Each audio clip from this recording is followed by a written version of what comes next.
নমস্কার বন্ধুরা, ঐশীস কিচেনে সবাইকে জানাই স্বাগত। আজও আমি একটা নতুন রেসিপি নিয়ে চলে এসেছি। আজ আমি দেখাবো এমন একটা মশলা, এই মশলা আপনারা বাড়িতে বানিয়ে রাখলে আমিষ নিরামিষ যে কোনো রেসিপিতেই দিতে পারবেন। আর এই মশলাটা দিলে রান্নার স্বাদ দ্বিগুণ হয়ে যাবে। তাহলে দেখুন আমি রেসিপিটা কিভাবে করি। আমি গ্যাসে একটা কড়া বসিয়ে দিয়ে কড়াটাকে গরম করে নিয়েছি। এবার এর মধ্যে গোটা ধনে দিয়ে দিলাম। এখানে 50 গ্রাম গোটা ধনে আছে। ধনেটা দিয়ে এরপর এর মধ্যে আমি গোটা শুকনো লঙ্কা দিয়ে দেব। শুকনো লঙ্কাটা আপনারা যতটা ঝাল খাবেন সেই মতো দেবেন।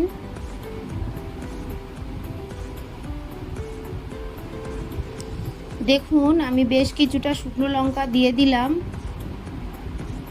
দিয়ে এটাকে ভালো করে নেড়ে নেব।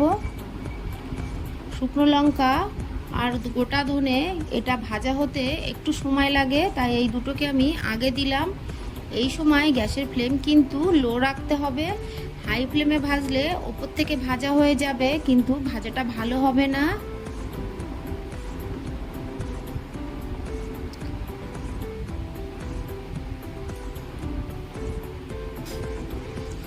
লো ফ্লেমে আমি আস্তে আস্তে এগুলোকে ভেজে নিচ্ছি। লঙ্কাগুলোকে দেখুন আমি এক সাইড করে দিচ্ছি, তাহলে লঙ্কাগুলো ভাজা ভালো হবে। বেশ কিছুক্ষণ নেড়ে চেড়ে আমি কিছুটা ভেজে নিলাম। ধনে আর লঙ্কাটাকে অর্ধেকটা আগে ভেজে নিলাম।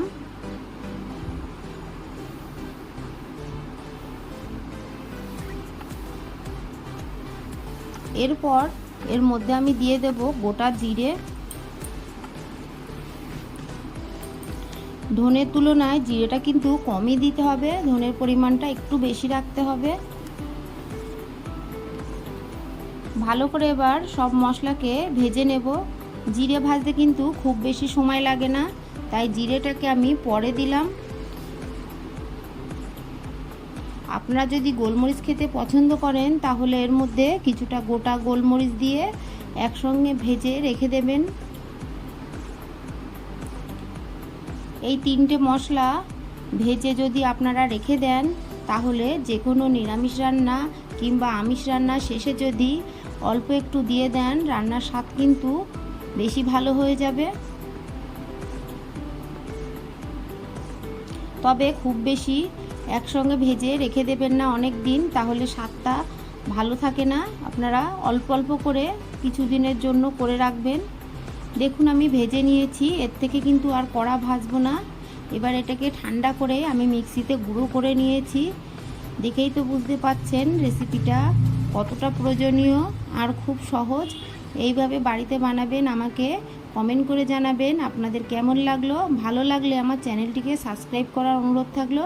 পাশে থাকা বেল আইকনটি ক্লিক করে দেবেন, তাহলে আমার নতুন নতুন ভিডিও নোটিফিকেশান আপনাদের কাছে পৌঁছে যাবে।